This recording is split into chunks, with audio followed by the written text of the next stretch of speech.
किसान मजदूर संघर्ष कमेटी पंजाब ਵੱਲੋਂ सैकड़े ਪਿੰਡਾਂ ਵਿੱਚ ਸਾੜੀਆਂ ਗਈਆਂ ਨਵੇਂ ਖੇਤੀ ਮੰਡੀਕਰਨ ਖਰੜੇ ਦੀਆਂ ਕਾਪੀਆਂ।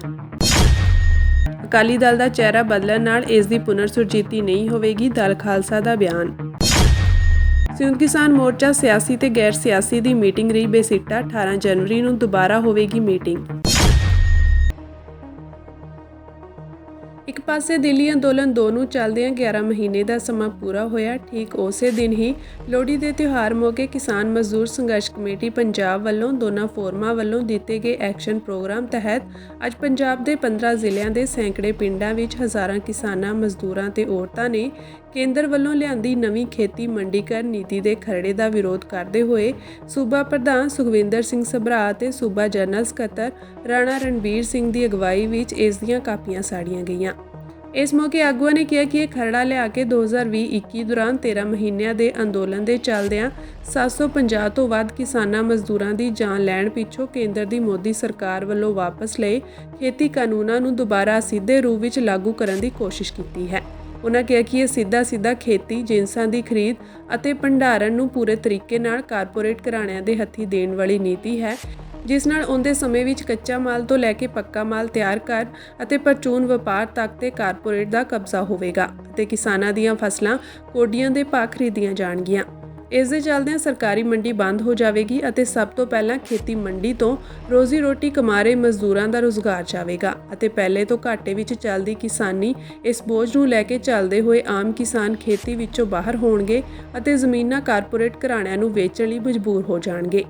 ਉਨ੍ਹਾਂ ਕਿਹਾ ਕਿ ਕਿਸਾਨ, ਮਜ਼ਦੂਰ ਅਤੇ ਸਭ ਵਰਗਾਂ ਲਈ ਘਾਤਕ ਨੀਤੀ ਨੂੰ ਕੇਂਦਰ ਸਰਕਾਰ ਤੁਰੰਤ ਵਾਪਸ ਲਵੇ ਅਤੇ ਰਾਜਾਂ ਦੇ ਅਧਿਕਾਰਾਂ ਵਾਲੇ ਕੰਮਾਂ ਵਿੱਚ ਬੇਲੋੜਾ ਦਬਾਅ ਪਾਉਣਾ ਬੰਦ ਕੀਤਾ ਜਾਵੇ। ਉਨ੍ਹਾਂ ਕਿਹਾ ਕਿ ਦੋਨੋਂ ਫੋਰਮ ਪੰਜਾਬ ਸਰਕਾਰ ਕੋਲੋਂ ਮੰਗ ਕਰਦੀਆਂ ਹਨ ਕਿ ਸਿਰਫ ਜ਼ੁਬਾਨੀ ਕਲਾਮੀ ਵਿਰੋਧ ਤੋਂ ਅੱਗੇ ਵੱਧ ਕੇ ਕੇਂਦਰ ਵੱਲੋਂ ਲਿਆਂਦੇ ਗਏ ਇਸ ਖਰੜੇ ਦੇ ਵਿਰੋਧ ਵਿੱਚ ਵਿਧਾਨ ਸਭਾ ਦੇ ਵਿੱਚ ਮਤਾ ਪਾਸ ਕੀਤਾ ਜਾਵੇ ਅਤੇ ਚੱਲ ਰਹੇ ਅੰਦੋਲਨ ਦੀਆਂ 12 ਮੰਗਾਂ ਦੇ ਹੱਕ ਵਿੱਚ ਮਤਾ ਪਾਸ ਕੀਤਾ ਜਾਵੇ। ਉਨ੍ਹਾਂ ਕਿਹਾ ਕਿ ਅੱਜ ਡੱਲੇਵਾਲ ਜੀ ਦੇ ਮਰਨ ਵਰਤ ਨੂੰ 49 ਦਿਨ ਹੋ ਗਏ ਹਨ ਅਤੇ ਉਹਨਾਂ ਦੀ ਹਾਲਤ ਦਿਨੋਂ ਦਿਨ ਨਿੱਘਰ ਰਹੀ ਹੈ, ਜਿਸ ਦੇ ਚੱਲਦਿਆਂ ਕਿਸੇ ਵੇਲੇ ਵੀ ਉਹਨਾਂ ਦਾ ਜਾਨੀ ਨੁਕਸਾਨ ਹੋ ਸਕਦਾ ਹੈ। ਸੋ ਕੇਂਦਰ ਸਰਕਾਰ ਨੂੰ ਚਾਹੀਦਾ ਹੈ ਕਿ ਅੰਦੋਲਨ ਦੀਆਂ ਮੰਗਾਂ ਤੇ ਸੁਹਿਰਦਤਾ ਨਾਲ ਵਿਹਾਰ ਕਰਦੇ ਹੋਏ ਪੂਰੀਆਂ ਕੀਤੀਆਂ ਜਾਣ ਤਾਂ ਜੋ ਦੇਸ਼ ਦੀ ਖਸਤਾ ਹਾਲਤ ਕਿਸਾਨੀ ਵਿੱਚ ਕੁਝ ਸੁਧਾਰ ਹੋ ਸਕੇ। ਉਨ੍ਹਾਂ ਕਿਹਾ ਕਿ ਸਾਰੀਆਂ ਫਸਲਾਂ ਦੀ ਖਰੀਦ ਉੱਤੇ MSP ਗਰੰਟੀ ਕਾਨੂੰਨ ਬਣਨ ਅਤੇ ਸਵਾਮੀਨਾਥਨ ਕਮਿਸ਼ਨ ਦੀਆਂ ਰਿਪੋਰਟਾਂ ਅਨੁਸਾਰ ਫਸਲਾਂ ਦੇ ਭਾਅ ਤੈਅ ਕਰਨ, ਕਿਸਾਨ ਮਜ਼ਦੂਰ ਦਾ ਕੁੱਲ ਕਰਜ਼ਾ ਖਤਮ ਕਰਨ, ਮਨਰੇਗਾ ਤਹਿਤ 200 ਦਿਨ ਰੁਜ਼ਗਾਰ ਅਤੇ 700 ਦਿਹਾੜੀ, ਆਦੀਵਾਸੀਆਂ ਦੇ ਹੱਕਾਂ ਦੀ ਰਾਖੀ ਲਈ ਸੰਵਿਧਾਨ ਦੀ 5ਵੀਂ ਸੂਚੀ ਲਾਗੂ ਕਰਨ, ਫਸਲੀ ਬੀਮਾ ਯੋਜਨਾ ਸਮੇਤ 12 ਮੰਗਾਂ ਦੇ ਢੁਕਵੇਂ ਹੱਲ नहीं ਕੀਤੇ ਜਾਂਦੇ ਉਨੀ ਦੇਰ तक ਇਹ ਅੰਦੋਲਨ ਜਾਰੀ रहेगा। आज पूरे भारत में लोहड़ी का त्यौहार जो मनाया जा रहा है, तो लोहड़ी के त्यौहार के मौके देश के किसानों, मजदूरों और दुकानदार, व्यापारियों ने, करोड़ों लोगों ने पूरे देश में जो निजी खेती मंडी का खरड़ा केंद्र सरकार ने सूबा सरकारों को भेजकर उसके ऊपर लगातार दबाव बनाया जा रहा है कि खेती नीति जो है वो निजी खेती के हिसाब से जो खरड़ा जो है लागू किया जाए। उसके विरोध में आज पूरे देश में किसान मजदूर जो है उसके खरड़े की जो कापियां जला रहे हैं, उसका अपना विरोध दर्ज करवा रहे हैं कि ये जो निजी खेती मंडी की नीति है ये देश के किसानों, मजदूरों को मंजूर नहीं है। इसीलिए आज देश में करोड़ों लोग जो है वो इसके यहाँ जो खरड़े की कापियां जला रहे हैं। आज जो केंद्र की मोदी सरकार ने राज्य सरकार जो निजी खेती जो खड़ा भेजा था उनके खिलाफ और जो खड़े की कापी जलाकर मोदी सरकार का विरोध किया, क्योंकि जो खेती मंडी है उसको प्राइवेट कारपोरेट घरानों के हवाले करने की नीति पॉलिसी सरकार लेकर आ रही है। मुकम्मल जो मंडी है उसको प्राइवेट हथों में देना है और राह पतरा किया जा रहा है वाया जो राज्य सरकार चाह रही है मुकम्मल प्राइवेटेशन मंडी का और नीति के खिलाफ आज जहाँ जो रोष प्रदर्शन किया गया। लोहड़ी फेस्टिवल, ये लोहड़ी को हाँ, जिथे आज लोहड़ी का त्यौहार है, देश भर के लोग लोहड़ी की खुशी मना रहे हैं और देश का किसान जो मोदी सरकार जो खेती मंडी को प्राइवेट कारपोरेट घरानों के हवाले करने के लिए जो नीति पॉलिसी लेकर आ रही, उसके जो खड़ा उसका कापियां जलाकर देश भर में उनका विरोध कर रहे हैं। सिख जथेबंदी दल खालसा ने दोष लगाया कि सुखबीर बादल की अगवाई वाले अकालियां ने एक बार फिर सिख पंथ नाल धोखा किया है। ਸੁਖਬੀਰ ਬਾਦਲ ਨੇ ਪਾਰਟੀ ਪ੍ਰਧਾਨ ਵਜੋਂ ਵਾਪਸੀ ਕੀਤੀ ਹੈ ਜਾਂ 1 ਮਾਰਚ ਨੂੰ ਨਵਾਂ ਪ੍ਰਧਾਨ ਚੁਣੇ ਜਾਣ ਤੋਂ ਬਾਅਦ ਪਾਰਟੀ ਨੂੰ ਰਿਮੋਟ ਕੰਟਰੋਲ ਰਾਹੀਂ ਚਲਾਉਣਗੇ। ਦਲ ਖਾਲਸਾ ਦੇ ਆਗੂਆਂ ਕੰਵਰਪਾਲ ਸਿੰਘ, ਪਰਮਜੀਤ ਸਿੰਘ ਮਾਨ ਅਤੇ ਰਣਬੀਰ ਸਿੰਘ ਨੇ ਕਿਹਾ ਕਿ ਬਾਦਲ ਦਲ ਵੱਲੋਂ ਮਾਨਤਾ ਰੱਦ ਕਰਨ ਦੀ ਧਮਕੀ ਪਾਰਟੀ ਦੇ ਪੁਨਰਗਠਨ ਵਿੱਚ ਬਾਦਲ ਪਰਿਵਾਰ ਦੇ ਦਬਦਬੇ ਨੂੰ ਯਕੀਨੀ ਬਣਾਉਣ ਤੇ ਨਵੇਂ ਢਾਂਚੇ ਵਿੱਚ ਬਾਗੀਆਂ ਨੂੰ ਨੁਮਾਇੰਦਗੀ ਦੇਣ ਤੋਂ ਇਨਕਾਰ ਕਰਨ ਦੀ ਇੱਕ ਸੋਚੀ ਸਮਝੀ ਰਣਨੀਤੀ ਹੈ। ਉਨ੍ਹਾਂ ਕਿਹਾ ਕਿ ਸੁਖਬੀਰ ਬਾਦਲ ਨੇ ਅਕਾਲ ਤਖਤ ਦੀ ਫਸੀਲ ਤੋਂ ਆਪਣੇ ਗੁਨਾਹਾਂ ਨੂੰ ਕਬੂਲ ਕੀਤਾ। ਦਲ ਖਾਲਸਾ ਆਗੂਆਂ ਨੇ ਕਿਹਾ ਕਿ ਅਕਾਲੀ ਦਲ ਨੇ ਜਥੇਦਾਰਾਂ ਨੂੰ ਕਥਿਤ ਤੌਰ ਤੇ ਭਰਮਾਉਣ ਲਈ ਸਾਰੇ ਦਬਾਅ ਤੇ ਪੈਂਤੜੇ ਵਰਤੇ, ਪਰ ਅਕਾਲ ਤਖਤ ਸਾਹਿਬ ਦੇ ਜਥੇਦਾਰ ਗਿਆਨੀ ਰਘਬੀਰ ਸਿੰਘ ਨੇ ਤਖਤ ਦੇ ਫੈਸਲੇ ਨੂੰ ਮਨਵਾਉਣ ਲਈ ਪਹਿਰਾ ਦਿੱਤਾ। ਕੰਵਰਪਾਲ ਸਿੰਘ ਨੇ ਕਿਹਾ ਕਿ ਸਿਰਫ ਸ਼੍ਰੋਮਣੀ ਅਕਾਲੀ ਦਲ ਦਾ ਚਿਹਰਾ ਬਦਲਣ ਨਾਲ ਇਸ ਦੀ ਪੁਨਰ ਸੁਰਜੀਤੀ ਨਹੀਂ ਹੋਵੇਗੀ। ਹਰਿਆਣਾ ਪੰਜਾਬ ਦੇ ਸ਼ੰਭੂ ਅਤੇ ਖਨੌਰੀ ਸਰਹੱਦਾਂ ਤੇ ਪਿਛਲੇ 11 ਮਹੀਨਿਆਂ ਤੋਂ ਪ੍ਰਦਰਸ਼ਨ ਕਰ ਰਹੇ ਕਿਸਾਨਾਂ ਨੂੰ ਸੰਯੁਕਤ ਕਿਸਾਨ ਮੋਰਚਾ ਦਾ ਸਮਰਥਨ ਮਿਲਿਆ ਹੈ। ਇਸ ਅੰਦੋਲਨ ਸੰਬੰਧੀ ਅੱਜ ਪਟਿਆਲਾ ਦੇ ਪਾਤੜਾਂ ਵਿਖੇ 4 ਘੰਟੇ ਮੀਟਿੰਗ ਕੀਤੀ ਗਈ। ਇਸ ਵਿੱਚ ਸ਼ੰਭੂ ਅਤੇ ਖਨੌਰੀ ਮੋਰਚੇ ਤੇ ਖੜੇ ਕਿਸਾਨ ਆਗੂ ਅਤੇ ਐਸਕੇਐਮ ਆਗੂ ਸ਼ਾਮਿਲ ਸਨ। ਮੀਟਿੰਗ ਵਿੱਚ ਸੰਯੁਕਤ ਕਿਸਾਨ ਮੋਰਚੇ ਦੇ ਆਗੂ ਜੋਗਿੰਦਰ ਸਿੰਘ ਉਗਰਾਹਾਂ, ਰਵਿੰਦਰ ਸਿੰਘ ਪਟਿਆਲਾ, ਬਲਵੀਰ ਸਿੰਘ ਰਾਜੇਵਾਲ, ਮਨਜੀਤ ਸਿੰਘ ਧਨੇਰ, ਡਾਕਟਰ ਦਰਸ਼ਨਪਾਲ ਅਤੇ ਗੈਰ ਰਾਜਨੀਤਿਕ ਮੋਰਚੇ ਵੱਲੋਂ ਯੁੱਧਵੀਰ ਸਿੰਘ, ਅਭਿਮਨਿਊ ਕੁਹਾੜ, ਸਰਵਣ ਸਿੰਘ ਪੰਧੇਰ, ਇੰਦਰਜੀਤ ਸਿੰਘ, ਲਖਵਿੰਦਰ ਸਿੰਘ ਔਲਖ, ਸੁਖਜਿੰਦਰ ਸਿੰਘ ਹਰਦੋ ਝੰਡੇ ਸਮੇਤ ਵੱਖ-ਵੱਖ ਆਗੂਆਂ ਨੇ ਪਾਤੜਾਂ ਪਹੁੰਚ ਕੇ ਇਸ ਅਹਿਮ ਮੀਟਿੰਗ ਵਿੱਚ ਅਗਲੇ ਸੰਘਰਸ਼ ਦੀ ਰੂਪਰੇਖਾ ਸੰਬੰਧੀ ਵਿਚਾਰਾਂ ਕੀਤੀਆਂ। ਮੀਟਿੰਗ ਖਤਮ ਹੋਣ ਤੋਂ ਬਾਅਦ ਕਿਸਾਨ ਆਗੂ ਸਰਵਣ ਸਿੰਘ ਪੰਧੇਰ ਨੇ ਕਿਹਾ ਕਿ ਮੀਟਿੰਗ ਵਿੱਚ ਫੈਸਲਾ ਲਿਆ ਗਿਆ ਹੈ ਕਿ 18 ਜਨਵਰੀ ਨੂੰ ਇੱਕ ਹੋਰ ਮੀਟਿੰਗ ਕੀਤੀ ਜਾਵੇਗੀ, ਜਿਸ ਵਿੱਚ ਅੱਗੇ ਦੀ ਰਣਨੀਤੀ ਤੈਅ ਕੀਤੀ ਜਾਵੇਗੀ। ਇਸ ਤੋਂ ਇਲਾਵਾ ਮੀਟਿੰਗ ਵਿੱਚ ਇਸ ਬਾਰੇ ਚਰਚਾ ਕੀਤੀ ਗਈ ਕਿ ਇਸ ਅੰਦੋਲਨ ਨੂੰ ਕਿਵੇਂ ਅੱਗੇ ਵਧਾਇਆ ਜਾਣਾ ਚਾਹੀਦਾ ਹੈ ਅਤੇ ਸਰਕਾਰ ਤੇ ਕਿਵੇਂ ਦਬਾਅ ਪਾਇਆ ਜਾਣਾ ਚਾਹੀਦਾ ਹੈ। ਕਿਸਾਨ ਆਗੂਆਂ ਨੇ ਕਿਹਾ ਕਿ ਅੱਜ 3 ਮੰਚਾਂ ਦੇ ਆਗੂ ਇੱਕ ਮੰਚ ਤੇ ਹਨ, ਇਹ ਬਹੁਤ ਹੀ ਸਕਾਰਾਤਮਕ ਗੱਲ ਹੈ। ਇਸ ਦੇ ਨਾਲ ਹੀ ਕਿਸਾਨ ਆਗੂ ਅਭਿਮਨਿਊ ਕੁਹਾੜ ਨੇ ਕਿਹਾ ਕਿ ਕੋਈ ਵੀ ਸਾਥੀ ਇੱਕ ਦੂਜੇ ਵਿਰੁੱਧ ਆਲੋਚਨਾਤਮਕ ਟਿੱਪਣੀਆਂ ਨਹੀਂ ਕਰੇਗਾ। ਜੋਗਿੰਦਰ ਸਿੰਘ ਉਗਰਾਹਾਂ ਨੇ ਕਿਹਾ ਕਿ ਮੀਟਿੰਗ ਚੰਗੇ ਮਾਹੌਲ ਵਿੱਚ ਹੋਈ। ਫਰੰਟ ਇਹ ਵੀ ਸੋਚਦਾ ਹੈ ਕਿ ਸਾਰੀਆਂ ਪਾਰਟੀਆਂ ਨੂੰ ਇਕਜੁੱਟ ਹੋਣਾ ਪਵੇਗਾ। ਲੋਕਾਂ ਦੇ ਸਮਰਥਨ ਤੋਂ ਬਿਨਾਂ ਇਹ ਲੜਾਈ ਨਹੀਂ ਲੜੀ ਜਾ ਸਕਦੀ। ਅੱਜ ਫਿਰ ਇਹ ਫੈਸਲਾ ਲਿਆ ਗਿਆ ਹੈ ਕਿ ਕੋਈ ਵੀ ਇੱਕ ਦੂਜੇ ਵਿਰੁੱਧ ਕੋਈ ਬਿਆਨਬਾਜ਼ੀ ਨਹੀਂ ਕਰੇਗਾ। ਸਾਡਾ ਦੁਸ਼ਮਣ ਸਾਂਝਾ ਹੈ ਅਤੇ ਸਾਡਾ ਸੰਘਰਸ਼ ਵੀ ਸਾਂਝਾ ਹੈ। ਇਹ ਮੀਟਿੰਗ 18 ਤਰੀਕ ਨੂੰ ਵੀ ਇਸੇ ਥਾਂ ਤੇ ਹੋਵੇਗੀ। ਸੁਰਜੀਤ ਸਿੰਘ ਫੂਲ ਨੇ ਕਿਹਾ ਕਿ ਇਸ ਮੀਟਿੰਗ ਦਾ ਸਭ ਤੋਂ ਵੱਡਾ ਨਤੀਜਾ ਇਹ ਹੈ ਕਿ ਇਹ ਮੀਟਿੰਗ ਏਕਤਾ ਲਈ ਰੱਖੀ ਗਈ ਸੀ। ਇੱਕ ਤਾਲਮੇਲ ਸਮੂਹ ਬਣਾਉਣ ਦਾ ਫੈਸਲਾ ਕੀਤਾ ਗਿਆ ਹੈ। ਇਸ ਨੂੰ 18 ਜਨਵਰੀ ਨੂੰ ਹੋਣ ਵਾਲੀ ਮੀਟਿੰਗ ਵਿੱਚ ਮਨਜ਼ੂਰੀ ਦਿੱਤੀ ਜਾਵੇਗੀ। ਇਸ ਤੋਂ ਬਾਅਦ 26 ਜਨਵਰੀ ਨੂੰ ਹੋਣ ਵਾਲੇ ਟਰੈਕਟਰ ਮਾਰਚ ਲਈ ਰਣਨੀਤੀ ਬਣਾਈ ਜਾਵੇਗੀ। जो आज साझा दिल्ली आंदोलन जो चल रहा उसको आगे बढ़ाने के लिए सभी संगठनों की आज मीटिंग हुई है। आप जानते हैं जिस तरह से हमने पहले एक चिट्ठी लिखी, फिर पटियाला में एक हमारी मीटिंग हुई, वहां से बात अच्छी मीटिंग हुई, सौहार्दपूर्ण माहौल में हुई बात, आगे बात चली। उसके बाद 9 की मोगा रैली में जो प्रस्ताव आया, हमारे भाई खनौरी पर शंभू पर पहुंचे, उनका न्योता आया। उसके बाद जो काका जी ने बोली दिया, हमने जल्दी करने की रिक्वेस्ट की, उसको मानते हुए आज यहाँ पातड़ा में हमारी ज्वाइंट मीटिंग हो रही है, बात आगे बढ़ी है। और ये मोर्चा किस तरह से जीत तक जाए, इसकी सभी मांगे मानी जा सके, उसको लेकर। और पहले हम लोग का जो 10 का मोदी सरकार का अर्थी दहन था वो साझा हो चुका है। आज 13 को लोहड़ी में जो हमने नया मंडीकरण का नीति का जो खलड़ा आया, उसकी ड्राफ्ट की कॉपियां भी साझी जला रहे हैं। और आगे ये साझा आंदोलन करने के लिए हमने 18 को फिर दोबारा सभी साथियों की मीटिंग बुलाई है। अब 18 को अगली मीटिंग करेंगे और उसमें दिल्ली आंदोलन 2 को जीत तक कैसे लेके जाना है, कैसे मांगे प्राप्ति करनी है, इसके बारे में आगे की बात आगे बढ़ेगी। आज अच्छे माहौल में बातचीत हुई है और जो पूरे देश की जनता लोग जो चाहते हैं कि सभी मिलकर आंदोलन करें, उसके लिए सभी मन बना के आगे बढ़ने के बारे में सोच रहे हैं। डलेवाल जी का आज 49 दिन में अमर अनशन जा चुका है। ਨਿਊ ਡੈਮੋਕ੍ਰੈਟਿਕ ਪਾਰਟੀ ਆਗੂ ਜਗਮੀਤ ਸਿੰਘ ਨੇ ਅਮਰੀਕਾ ਦੇ ਮਨੋਨੀਤ ਰਾਸ਼ਟਰਪਤੀ ਡੋਨਲਡ ਟਰੰਪ ਵੱਲੋਂ ਟੈਕਸ ਵਧਾਉਣ ਦੀਆਂ ਧਮਕੀਆਂ ਤੇ ਕੈਨੇਡਾ ਨੂੰ ਅਮਰੀਕਾ ਦਾ 51ਵਾਂ ਰਾਜ ਬਣਾਉਣ ਦੀ ਪੇਸ਼ਕਸ਼ ਨੂੰ ਲੈ ਕੇ ਤਿੱਖਾ ਪ੍ਰਤੀਕਰਮ ਦਿੱਤਾ ਹੈ। ਜਗਮੀਤ ਸਿੰਘ ਨੇ ਕਿਹਾ ਕਿ ਕੈਨੇਡਾ ਵਿਕਾਊ ਨਹੀਂ ਹੈ ਤੇ ਦੇਸ਼ ਦੀ ਪ੍ਰਭੂਸ਼ਤਾ ਦੀ ਰਾਖੀ ਲਈ ਕੈਨੇਡਾ ਦੇ ਲੋਕ ਪੂਰੀ ਤਾਕਤ ਨਾਲ ਲੜਨ ਵਾਸਤੇ ਤਿਆਰ ਹਨ। ਜਗਮੀਤ ਸਿੰਘ ਨੇ ਸੋਸ਼ਲ ਮੀਡੀਆ ਪਲੇਟਫਾਰਮ ਐਕਸ ਉੱਤੇ ਇੱਕ ਵੀਡੀਓ ਪੋਸਟ ਕਰਦਿਆਂ ਕਿਹਾ ਕਿ ਡੋਨਲਡ ਟਰੰਪ ਲਈ ਮੇਰਾ ਸੁਨੇਹਾ ਸਪਸ਼ਟ ਹੈ, ਸਾਡਾ ਦੇਸ਼ ਹੁਣ ਜਾਂ ਕਦੇ ਵੀ ਵਿਕਾਊ ਨਹੀਂ ਹੈ। ਜਗਮੀਤ ਸਿੰਘ ਨੇ ਅੱਗੇ ਕਿਹਾ ਕਿ ਕੈਨੇਡਾ ਦੇ ਲੋਕ ਗੈਰਤ ਵਾਲੇ ਹਨ ਅਤੇ ਦੇਸ਼ ਦੀ ਪ੍ਰਭੂਸ਼ਤਾ ਲਈ ਅਸੀਂ ਲੜਾਈ ਲੜਨ ਲਈ ਤਿਆਰ ਹਾਂ।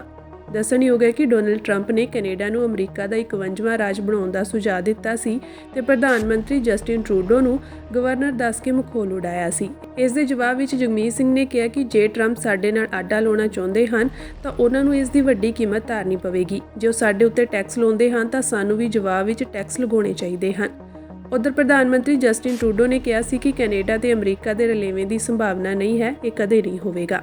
ਇਸ ਦੌਰਾਨ ਕੈਨੇਡਾ ਦੀ ਵਿਦੇਸ਼ ਮੰਤਰੀ ਮਿਲਾਨੀ ਜੋਲੀ ਨੇ ਟਰੰਪ ਦੀਆਂ ਧਮਕੀਆਂ ਖਿਲਾਫ ਸਖਤ ਰੁਖ ਅਪਣਾਉਂਦਿਆਂ ਕਿਹਾ ਕਿ ਉਹ ਕੌਮਾਂਤਰੀ ਚੁਣੌਤੀਆਂ ਤੇ ਆਰਥਿਕ ਦਬਾਅ ਦਾ ਸਾਹਮਣਾ ਕਰਨ ਲਈ ਪੂਰੀ ਤਰ੍ਹਾਂ ਸਮਰਪਿਤ ਹਨ। ਜੋਲੀ ਨੇ ਇੱਕ ਪੱਤਰ ਵਿੱਚ ਕਿਹਾ ਕਿ ਮਨੋਨੀਤ ਰਾਸ਼ਟਰਪਤੀ ਵੱਲੋਂ ਲਾਏ ਗਏ ਗੈਰ ਵਾਜਬ ਟੈਕਸ ਤੇ ਹੋਰ ਆਰਥਿਕ ਦਬਾਅ ਖਿਲਾਫ ਮੈਂ ਹਰ ਸੰਭਵ ਕਦਮ ਚੁੱਕਾਂਗੀ। I have a message for Donald Trump. Our country's not for sale. Not now, not ever. I lived across this country and I can tell you, Canadians are a proud people. We're proud of our country and we're ready to fight like hell to defend it. Right now, with the forest fires ravaging homes, Canadian firefighters showed up. That's who we are. We show up and support our neighbors. But if Donald Trump if you think you can pick a fight with us, there'll be a price to pay. I've committed that if Donald Trump imposes tariffs on us, we should respond with retaliatory tariffs in kind. I think that anyone running as Prime Minister should do the same.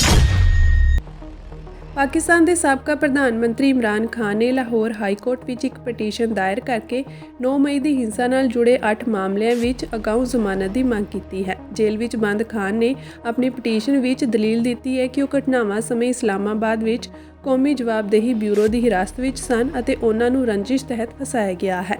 Khan ਨੇ ਕਿਹਾ ਕਿ ਉਹ ਪਿਛਲੇ 2 ਸਾਲਾਂ ਤੋਂ ਇਹਨਾਂ ਮਾਮਲਿਆਂ ਨਾਲ ਸੰਬੰਧਿਤ ਕਾਨੂੰਨੀ ਕਾਰਵਾਈਆਂ ਦਾ ਸਾਹਮਣਾ ਕਰ ਰਹੇ ਹਨ। ਖਾਨ ਨੇ ਅਦਾਲਤ ਨੂੰ ਅਗਾਊਂ ਜ਼ਮਾਨਤ ਦੇਣ ਦੀ ਮੰਗ ਕੀਤੀ ਹੈ। ਪੰਜਾਬੀ ਗਾਇਕ ਤੇ ਅਦਾਕਾਰ ਦਲਜੀਤ ਦੋਸਾਂਝ ਨੇ ਆਪਣੀ ਲੰਮੇ ਸਮੇਂ ਤੋਂ ਉਡੀਕੀ ਜਾ ਰਹੀ ਫਿਲਮ ਪੰਜਾਬ 95 ਦੀਆਂ ਕੁਝ ਤਸਵੀਰਾਂ ਸੋਸ਼ਲ ਮੀਡੀਆ ਤੇ ਸਾਂਝੀਆਂ ਕੀਤੀਆਂ ਹਨ। ਇਹ ਫਿਲਮ ਮਨੁੱਖੀ ਹੱਕਾਂ ਦੇ ਕਾਰਕੁਨ ਭਾਈ ਜਸਵੰਤ ਸਿੰਘ ਖਾਲੜਾ ਦੀ ਜ਼ਿੰਦਗੀ ਉੱਤੇ ਆਧਾਰਿਤ ਹੈ। ਦਿਲਜੀਤ ਵੱਲੋਂ ਫਿਲਮ ਦੀਆਂ ਤਸਵੀਰਾਂ ਜਨਤਕ ਕੀਤੇ ਜਾਣ ਮਗਰੋਂ ਕਿਆਸ ਲਾਏ ਜਾ ਰਹੇ ਹਨ ਕਿ ਇਹ ਫਿਲਮ ਅਗਲੇ ਮਹੀਨੇ ਸਿਨੇਮਾ ਘਰਾਂ ਵਿੱਚ ਰਿਲੀਜ਼ ਹੋ ਸਕਦੀ ਹੈ। ਰਿਪੋਰਟਾਂ ਮੁਤਾਬਕ ਸੈਂਸਰ ਬੋਰਡ ਵੱਲੋਂ ਲਾਏ ਕੱਟਾਂ ਕਰਕੇ ਫਿਲਮ ਦੀ ਰਿਲੀਜ਼ ਅੱਗੇ ਪਾਉਣੀ ਪਈ। ਫਿਲਮ ਵਿੱਚ ਅਰਜੁਨ ਰਾਮਪਾਲ ਤੋਂ ਇਲਾਵਾ ਕੋਹਰਾ ਫੇਮ ਸੁਵਿੰਦਰ ਵਿੱਕੀ ਵੀ ਸ਼ਾਮਿਲ ਹਨ। ਦਿਲਜੀਤ ਦੋਸਾਂਝ ਨੇ ਹਾਲ ਹੀ ਵਿੱਚ ਆਪਣਾ ਕੰਸਰਟ ਟੂਰ ਮੁਕੰਮਲ ਕੀਤਾ ਹੈ। ਉਹਨਾਂ ਨੇ ਸ਼ਨੀਚਰਵਾਰ ਨੂੰ ਆਪਣੇ ਇੰਸਟਾਗ੍ਰਾਮ ਪੇਜ ਉੱਤੇ ਫਿਲਮ ਵਿੱਚੋਂ ਆਪਣੀਆਂ ਕੁਝ ਤਸਵੀਰਾਂ ਸਾਂਝੀਆਂ ਕੀਤੀਆਂ ਸਨ। ਸਾਲ 2023 ਵਿੱਚ ਪੰਜਾਬ 95 ਦਾ ਟੋਰਾਂਟੋ ਕੌਮਾਂਤਰੀ ਫਿਲਮ ਮੇਲੇ ਵਿੱਚ ਵਰਲਡ ਪ੍ਰੀਮੀਅਰ ਕੀਤਾ ਜਾਣਾ ਸੀ, ਪਰ ਮਗਰੋਂ ਪ੍ਰਬੰਧਕਾਂ ਨੇ ਬਿਨਾਂ ਕਿਸੇ ਅਧਿਕਾਰਤ ਬਿਆਨ ਦੇ ਫਿਲਮ ਨੂੰ ਉੱਥੋਂ ਹਟਾ ਦਿੱਤਾ। ਦੱਸ ਦਈਏ ਕਿ ਭਾਈ ਜਸਵੰਤ ਸਿੰਘ ਖਾਲੜਾ ਨੇ 1984 ਤੋਂ 1994 ਦੇ 10 ਸਾਲਾਂ ਦੇ ਅਰਸੇ ਦੌਰਾਨ ਪੰਜਾਬ ਵਿੱਚ ਹਜ਼ਾਰਾਂ ਅਣਪਛਾਤੀਆਂ ਲਾਸ਼ਾਂ ਦੇ ਕੀਤੇ ਸੰਸਕਾਰ ਦੀ ਖੋਜਬੀਨ ਕੀਤੀ ਸੀ। 1995 ਵਿੱਚ ਖਾਲੜਾ ਕਿਤੇ ਗਾਇਬ ਹੋ ਗਏ ਤੇ ਸਾਲ 2005 ਵਿੱਚ 4 ਪੁਲਿਸ ਅਧਿਕਾਰੀਆਂ ਨੂੰ ਖਾਲੜਾ ਦੇ ਕਥਿਤ ਅਗਵਾ ਤੇ ਕਤਲ ਲਈ ਗ੍ਰਿਫਤਾਰ ਕੀਤਾ ਗਿਆ। ਪੰਜਾਬ ਤੇ ਹਰਿਆਣਾ ਹਾਈ ਕੋਰਟ ਨੇ 2007 ਵਿੱਚ ਇਹਨਾਂ 4 ਪੁਲਿਸ ਮੁਲਾਜ਼ਮਾਂ ਨੂੰ ਦਿੱਤੀ 7 ਸਾਲ ਦੀ ਸਜ਼ਾ ਉਮਰ ਕੈਦ ਵਿੱਚ ਤਬਦੀਲ ਕਰ ਦਿੱਤੀ ਸੀ।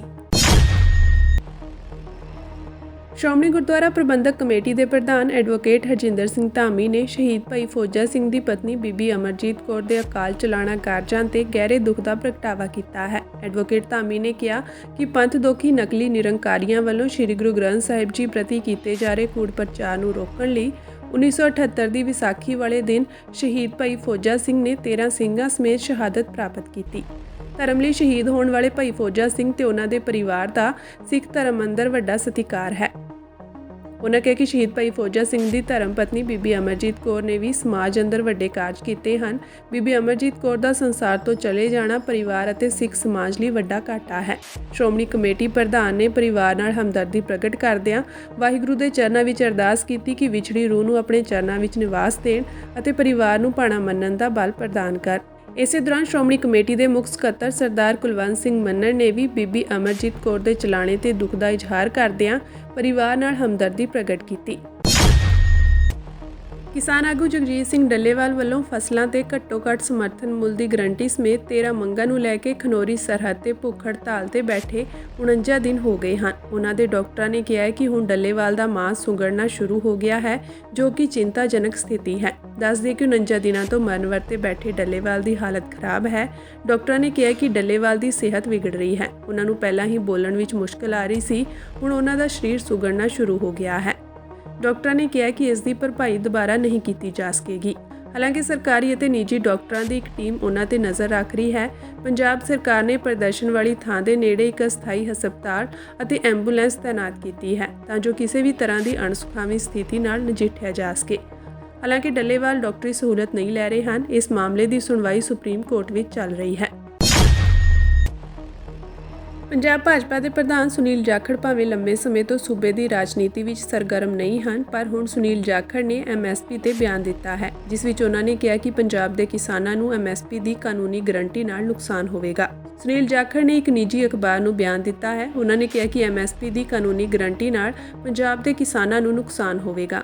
MSP ਦੀ ਗਰੰਟੀ ਕੋਈ ਆਮਦਨ ਵਧਣ ਦੀ ਗਰੰਟੀ ਨਹੀਂ ਹੈ ਔਰ ਸੂਬਿਆਂ ਵਾਂਗ ਪੰਜਾਬ ਵੀ ਕੇਂਦਰ ਦੇ ਪ੍ਰਤੀ ਏਕੜ ਖਰੀਦ ਦੇ ਨਿਯਮ ਅਧੀਨ ਆ ਜਾਵੇਗਾ।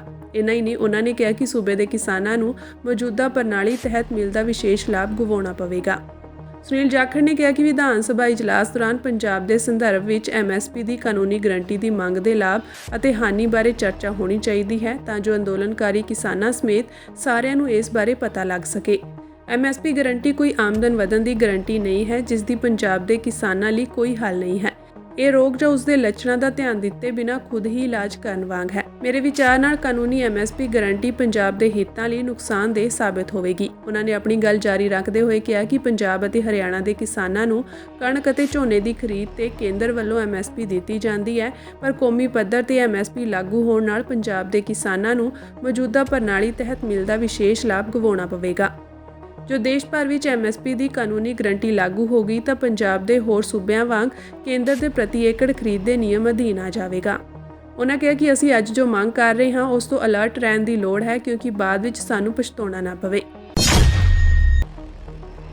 ਚੀਫ ਕਮਿਸ਼ਨਰ ਗੁਰਦੁਆਰਾ ਚੋਣਾਂ ਚੰਡੀਗੜ੍ਹ ਦੇ ਦਿਸ਼ਾ ਨਿਰਦੇਸ਼ਾਂ ਤਹਿਤ ਜ਼ਿਲ੍ਹਾ ਚੋਣ ਅਫਸਰ ਕਮ ਡਿਪਟੀ ਕਮਿਸ਼ਨਰ ਮੋਗਾ ਸ਼੍ਰੀ ਵਿਸ਼ੇਸ਼ ਸਾਰੰਗਲ ਦੀ ਅਗਵਾਈ ਤਹਿਤ ਸ਼੍ਰੋਮਣੀ ਗੁਰਦੁਆਰਾ ਪ੍ਰਬੰਧਕ ਕਮੇਟੀ ਦੀਆਂ ਚੋਣਾਂ ਲਈ ਮਿਤੀ 21 ਅਕਤੂਬਰ 2023 ਤੋਂ ਮਿਤੀ 15 ਦਸੰਬਰ 2024 ਤੱਕ ਪ੍ਰਾਪਤ ਹੋਏ ਫਾਰਮਾਂ ਦੇ ਆਧਾਰ ਤੇ ਤਿਆਰ ਕੀਤੀ ਗਈ ਵੋਟਰ ਸੂਚੀ ਦੀ ਮੁੱਢਲੀ ਪ੍ਰਕਾਸ਼ਨਾ 3 ਜਨਵਰੀ 2025 ਨੂੰ ਕਰ ਦਿੱਤੀ ਗਈ ਸੀ। ਤਿਆਰ ਕੀਤੀ ਗਈ ਵੋਟਰ ਸੂਚੀ ਸੰਬੰਧਿਤ ਰਿਵਾਈਜ਼ਿੰਗ ਅਥਾਰਟੀ ਦੇ ਦਫ਼ਤਰ ਵਿੱਚ ਦੇਖਣ ਲਈ ਉਪਲਬਧ ਹੈ। ਵੋਟਰ ਸੂਚੀ ਦੀ ਮੁੱਢਲੀ ਪ੍ਰਕਾਸ਼ਨਾ ਤੋਂ ਬਾਅਦ ਹੁਣ ਇਸ ਸੂਚੀ ਲਈ 24 ਜਨਵਰੀ 2025 ਤੱਕ ਦਾਅਵੇ ਇਤਰਾਜ਼ ਸਮੂਹ ਰਿਵਾਈਜ਼ਿੰਗ ਅਥਾਰਟੀ ਵੱਲੋਂ ਪ੍ਰਾਪਤ ਕੀਤੇ ਜਾ ਰਹੇ ਹਨ। ਜਾਣਕਾਰੀ ਦਿੰਦਿਆਂ ਜ਼ਿਲ੍ਹਾ ਚੋਣ ਅਫਸਰ ਕਮ ਡਿਪਟੀ ਕਮਿਸ਼ਨਰ ਮੋਗਾ ਸ਼੍ਰੀ ਵਿਸ਼ੇਸ਼ ਸਾਰੰਗਲ ਨੇ ਦੱਸਿਆ ਕਿ ਉਕਤ ਦੇ ਮੱਦੇਨਜ਼ਰ ਜੇਕਰ ਕਿਸੇ ਵੱਲੋਂ ਸ਼੍ਰੋਮਣੀ ਗੁਰਦੁਆਰਾ ਪ੍ਰਬੰਧਕ ਕਮੇਟੀ ਦੀ ਵੋਟਰ ਸੂਚੀ ਸੰਬੰਧੀ ਕੋਈ ਦਾਅਵਾ ਅਤੇ ਇਤਰਾਜ਼ ਜਮ੍ਹਾਂ ਕਰਵਾਉਣਾ ਹੈ ਤਾਂ ਸੰਬੰਧਿਤ ਰਿਵਾਈਜ਼ਿੰਗ ਅਥਾਰਟੀ ਕੋਲ ਮਿਤੀ 24 ਜਨਵਰੀ 2025 ਤੱਕ ਦੇ ਸਕਦਾ ਹੈ। ਸ਼੍ਰੀ ਅਕਾਲ ਤਖਤ ਸਾਹਿਬ ਦੇ ਜਥੇਦਾਰ ਸਿੰਘ ਸਾਹਿਬ ਗਿਆਨੀ ਰਘਬੀਰ ਸਿੰਘ ਨੇ 1978 ਵਿੱਚ ਸ਼੍ਰੀ ਗੁਰੂ ਗ੍ਰੰਥ ਸਾਹਿਬ ਜੀ ਦੀ ਅਜ਼ਮਤ ਲਈ ਸ਼ਹੀਦ ਹੋਏ ਭਾਈ ਫੌਜਾ ਸਿੰਘ ਦੀ ਧਰਮ ਸੁਪਤਨੀ ਬੀਬੀ ਅਮਰਜੀਤ ਕੌਰ ਦੇ ਅਕਾਲ ਚਲਾਣੇ ਤੇ ਗਹਿਰੀ ਸੰਵੇਦਨਾ ਪ੍ਰਗਟ ਕੀਤੀ ਹੈ। ਸ਼੍ਰੀ ਅਕਾਲ ਤਖਤ ਸਾਹਿਬ ਸਕੱਤਰੇਤ ਤੋਂ ਜਾਰੀ ਬਿਆਨ ਵਿੱਚ ਸਿੰਘ ਸਾਹਿਬ ਗਿਆਨੀ ਰਘਬੀਰ ਸਿੰਘ ਨੇ ਆਖਿਆ ਕਿ 1978 ਦੇ ਸਾਕੇ ਵਿੱਚ ਭਾਈ ਫੌਜਾ ਸਿੰਘ ਦੀ ਸ਼ਹਾਦਤ ਤੋਂ ਬਾਅਦ ਡੇਢ ਦਹਾਕੇ ਦੇ ਲਗਭਗ ਚੱਲੇ ਸਿੱਖ ਸੰਘਰਸ਼ ਦੌਰਾਨ ਹਕੂਮਤ ਦੇ ਅਸਹਿ ਜਬਰ ਅਤੇ ਸਖਤੀ ਦੇ ਬਾਵਜੂਦ ਬੀਬੀ ਅਮਰਜੀਤ ਕੌਰ ਨੇ ਬੱਬਰ ਖਾਲਸਾ ਜਥੇਬੰਦੀ ਅਤੇ ਹੋਰ ਸੰਘਰਸ਼ੀਲ ਧਿਰਾਂ ਦੇ ਮੋਢੇ ਨਾਲ ਮੋਢਾ ਜੋੜ ਕੇ ਪੰਥਕ ਸੇਵਾ ਕੀਤੀ ਹੈ। ਉਹਨਾਂ ਕਿਹਾ ਕਿ ਬੀਬੀ ਅਮਰਜੀਤ ਕੌਰ ਦੇ ਜੀਵਨ ਵਿੱਚੋਂ 18ਵੀਂ ਸਦੀ ਦੇ ਸਿੱਖ ਇਤਿਹਾਸ ਦੀਆਂ ਪੁਰਾਤਨ ਸਿਦਕਵਾਨ ਸਿੱਖ ਬੀਬੀਆਂ ਦੀ ਝਲਕ ਦਿਖਾਈ ਦਿੰਦੀ ਸੀ। ਉਹਨਾਂ ਕਿਹਾ ਕਿ ਬੀਬੀ ਅਮਰਜੀਤ ਕੌਰ ਦੇ ਅਕਾਲ ਚਲਾਣੇ ਨਾਲ ਪੰਥਕ ਸੇਵਾ ਦੇ ਖੇਤਰ ਵਿੱਚ ਵੱਡਾ ਘਾਟਾ ਮਹਿਸੂਸ ਹੋ ਰਿਹਾ ਹੈ। ਉਹਨਾਂ ਕਿਹਾ ਕਿ ਬੀਬੀ ਅਮਰਜੀਤ ਕੌਰ ਦਾ ਸੰਘਰਸ਼ੀ ਜੀਵਨ ਤੇ ਸੇਵਾ ਆਉਣ ਵਾਲੀਆਂ ਸਿੱਖ ਪੀੜ੍ਹੀਆਂ, ਖਾਸ ਕਰਕੇ ਸਿੱਖ ਬੀਬੀਆਂ ਲਈ ਪ੍ਰੇਰਨਾ ਦਾ ਸਰੋਤ ਰਹੇਗਾ। ਉਹਨਾਂ ਅਕਾਲ ਪੁਰਖ ਵਾਹਿਗੁਰੂ ਅੱਗੇ ਅਰਦਾਸ ਕੀਤੀ ਕਿ ਉਹ ਬੀਬੀ ਅਮਰਜੀਤ ਕੌਰ ਨੂੰ ਆਪਣੇ ਚਰਨਾਂ ਵਿੱਚ ਨਿਵਾਸ ਬਖਸ਼ਣ ਅਤੇ ਪਿੱਛੇ ਪੰਥਕ ਪਰਿਵਾਰ ਨੂੰ ਭਾਣਾ ਮੰਨਣ ਦਾ ਬਲ ਬਖਸ਼ਣ। ਇਲਾਕੇ ਦੀ ਸਿੱਖ ਸੰਗਤ ਮਸਤੂਆਣਾ ਸਾਹਿਬ ਦੇ ਪ੍ਰਬੰਧਕ ਅਤੇ ਪੰਥ ਸੇਵਾ ਵਿੱਚ ਵਿਚਰ ਰਹੇ ਸਿੱਖ ਜਥਿਆਂ ਵੱਲੋਂ ਸਾਂਝੀ ਪੱਤਰਕਾਰ ਮਿਲਣੀ ਵਿੱਚ ਮਸਤੂਆਣਾ ਸਾਹਿਬ ਵਿਖੇ ਇਸ ਵਾਰ ਦੇ ਜੋੜ ਮੇਲੇ ਦੇ ਪ੍ਰਬੰਧਾਂ ਸੰਬੰਧੀ ਅਹਿਮ ਤਬਦੀਲੀਆਂ ਬਾਰੇ ਜਾਣੂ ਕਰਵਾਇਆ ਗਿਆ। ਇਸ ਮੌਕੇ ਪ੍ਰਬੰਧਕਾਂ ਵੱਲੋਂ ਸਾਲਾਨਾ ਜੋੜ ਮੇਲੇ ਬਾਰੇ ਸਾਂਝਾ ਇਸ਼ਤਿਹਾਰ ਵੀ ਜਾਰੀ ਕੀਤਾ ਗਿਆ। ਜ਼ਿਕਰਯੋਗ ਹੈ ਕਿ ਮਸਤੂਆਣਾ ਸਾਹਿਬ ਮਾਲਵੇ ਦੀ ਧਰਤੀ ਉੱਪਰ ਸਿੱਖੀ ਦਾ ਅਹਿਮ ਕੇਂਦਰ ਹੈ, ਜਿੱਥੇ ਹਰ ਸਾਲ 30, 31 ਜਨਵਰੀ ਅਤੇ 1 ਫਰਵਰੀ ਨੂੰ ਸੰਤ ਬਾਬਾ ਅਤਰ ਸਿੰਘ ਜੀ ਦੀ ਸਾਲਾਨਾ ਬਰਸੀ ਨੂੰ ਸਿੱਖ ਸੰਗਤ ਦਾ ਭਾਰੀ ਇਕੱਠ ਜੁੜਦਾ ਹੈ। ਪਿਛਲੇ ਸਾਲ ਜੋੜ ਮੇਲੇ ਦੇ ਮਾਹੌਲ ਨੂੰ ਗੁਰਮਤ ਅਨੁਸਾਰੀ ਬਣਾਉਣ ਲਈ ਕਾਫੀ ਅਹਿਮ ਸੁਧਾਰ ਕੀਤੇ ਗਏ ਅਤੇ ਇਸ ਜੋੜ ਮੇਲੇ ਤੋਂ ਪ੍ਰੇਰਨਾ ਲੈ ਕੇ ਹੋਰਨਾਂ ਸਥਾਨਾਂ ਉੱਪਰ ਵੀ ਸੁਧਾਰ ਦੇ ਯਤਨ ਹੋਏ। ਇਸ ਸਾਲ ਇਸ ਮੁਹਿੰਮ ਵਿੱਚ ਜਿੱਥੇ ਇਲਾਕੇ ਦੇ ਕਰੀਬ 50 ਪਿੰਡਾਂ ਦਾ ਸਹਿਯੋਗ ਹੈ, ਉੱਥੇ 20 ਦੇ ਕਰੀਬ ਹੋਰ ਸਿੱਖ ਜਥਿਆਂ ਅਤੇ ਸ਼ਖਸੀਅਤਾਂ ਨੇ ਵੀ ਸ਼ਮੂਲੀਅਤ ਕੀਤੀ ਹੈ। ਇਸ ਪੱਤਰਕਾਰ ਮੇਲੇ ਵਿੱਚ ਸਿੱਖ ਜਥਾ ਮਾਲਵਾ ਤੋਂ ਭਾਈ ਮਲਕੀਤ ਸਿੰਘ ਭਵਾਨੀਗੜ੍ਹ, ਬਾਬਾ ਹਰਦੀਪ ਸਿੰਘ ਮਹਾਰਾਜ ਅਤੇ ਬਾਬਾ ਹਰਜਿੰਦਰ ਸਿੰਘ ਬਾਗਾ ਪੁਰਾਣਾ ਨੇ ਦੱਸਿਆ ਕਿ ਪਿਛਲੇ ਸਾਲ ਦੀ ਤਰ੍ਹਾਂ ਇਸ ਸਾਲ ਵੀ ਜੋੜ ਮੇਲੇ ਦੌਰਾਨ ਦੁਨਿਆਵੀ ਬਾਜ਼ਾਰ ਨੂੰ ਹਦੂਦ ਤੋਂ ਬਾਹਰ ਰੱਖਿਆ ਜਾਵੇਗਾ। ਟਰੈਕਟਰਾਂ ਅਤੇ ਡੀਜੇ ਉੱਪਰ ਪਾਬੰਦੀ ਰਹੇਗੀ। ਪੰਡਾਲ ਦੀ ਆਵਾਜ਼ ਸਿਰਫ ਪੰਡਾਲ ਤੱਕ ਸੀਮਤ ਕਰਨ ਤੋਂ ਇਲਾਵਾ ਲੰਗਰਾਂ ਵਿੱਚ ਵੀ ਸਪੀਕਰ ਨਹੀਂ ਲਗਾਏ ਜਾਣਗੇ। ਇਸ ਤੋਂ ਇਲਾਵਾ ਝੂਲੇ ਵੀ ਮੁਕੰਮਲ ਤੌਰ ਤੇ ਬੰਦ ਹੋਣਗੇ। ਸਰਦਾਰ ਜਸਵੰਤ ਸਿੰਘ ਖਹਿਰਾ ਸਕੱਤਰ ਅਕਾਲ ਕਾਲਜ ਕੌਂਸਲ ਨੇ ਦੱਸਿਆ ਕਿ ਪ੍ਰਬੰਧਕ ਇਸ ਕਾਰਜ ਵਿੱਚ ਸਿੱਖ ਜਥਿਆਂ ਅਤੇ ਸੰਗਤਾਂ ਦੇ ਨਾਲ ਹਨ। ਜੋੜ ਮੇਲੇ ਦਾ ਮਾਹੌਲ ਗੁਰਮਤ ਅਨੁਸਾਰੀ ਕਰਨ ਲਈ ਹਰ ਸੰਭਵ ਯਤਨ ਕੀਤਾ ਜਾਵੇਗਾ।